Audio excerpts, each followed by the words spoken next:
Saudara-saudara sekalian dimuliakan oleh Allah Subhanahu wa taala. Mereka butuh sama kita kalau ada maunya doang.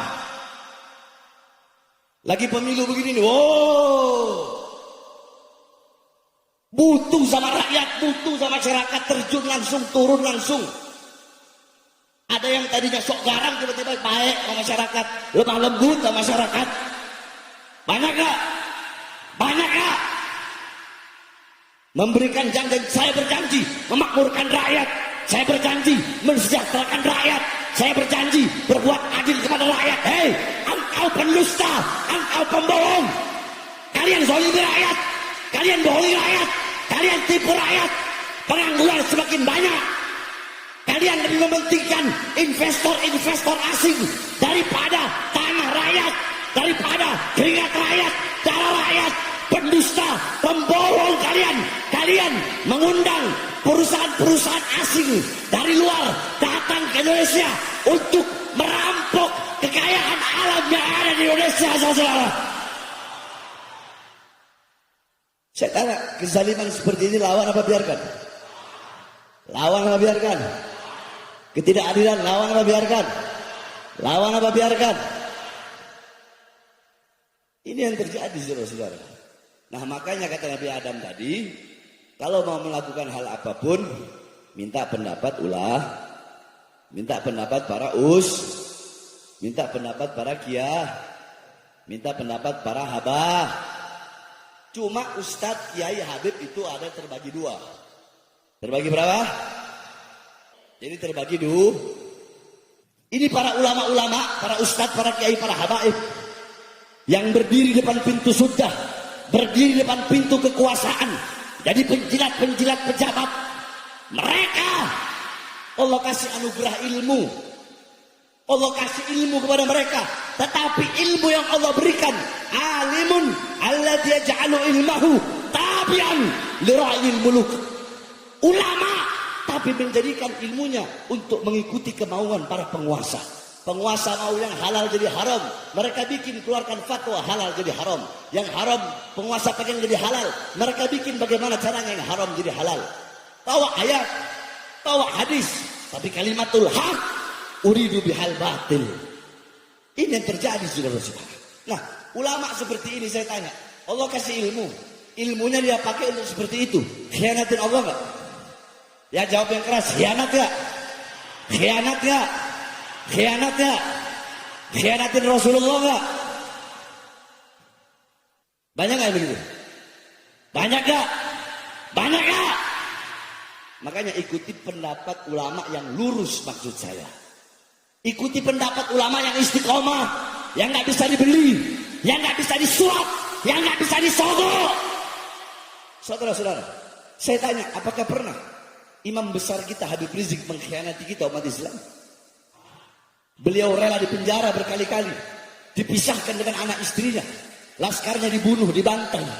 Beliau hijrah ke Makkah, beliau dizolimi, dihina, dicaci, dimaki, tapi ada beliau meninggalkan umat, ada mengkhianati umat.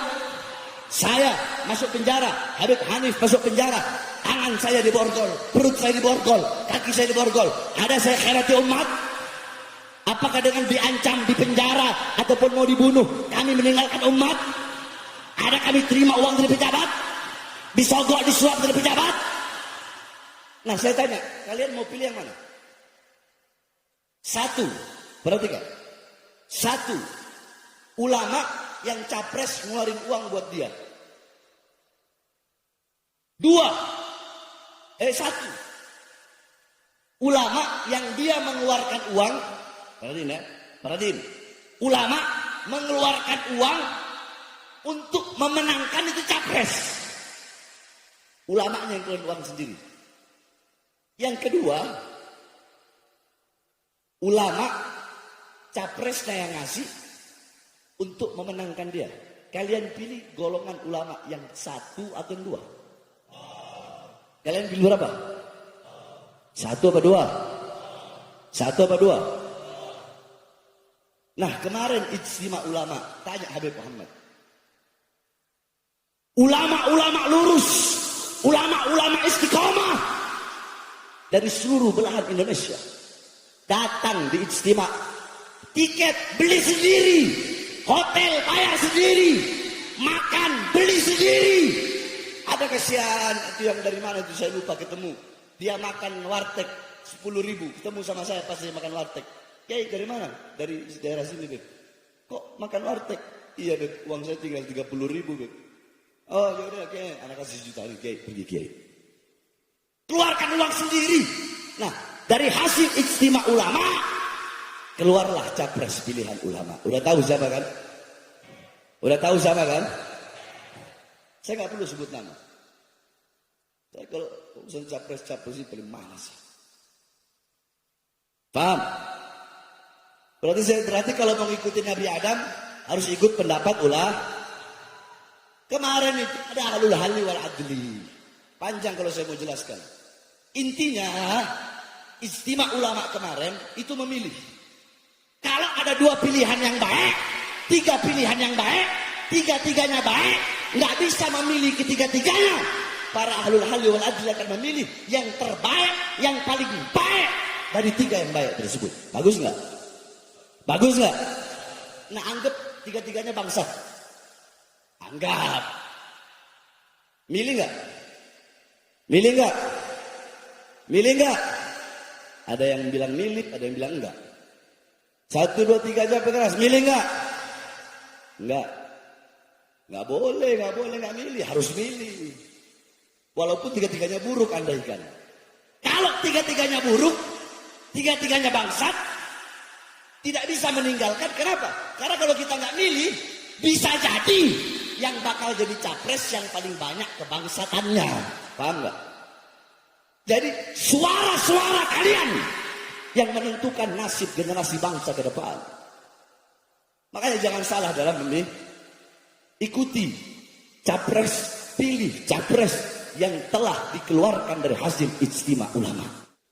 Habib Muhammad, kami semua akan berusaha, bersusah payah, berkeringat keliling. Kami akan keliling Indonesia untuk memenangkan pasangan capres yang dipilih dalam ijtima ulama. Tapi ingat, saya ingatkan kepada Anies Baswedan dan Muhaimin Iskandar. Saya Bahar bin Smith, kami para habaib, para kiai, kami akan berusaha sekuat tenaga untuk memenangkan kalian. Tapi kalau nanti kalian menang, kalian khianati rakyat, khianati umat, khianati Islam, saya Bahar bin Smith orang pertama yang akan melawan kalian. Allah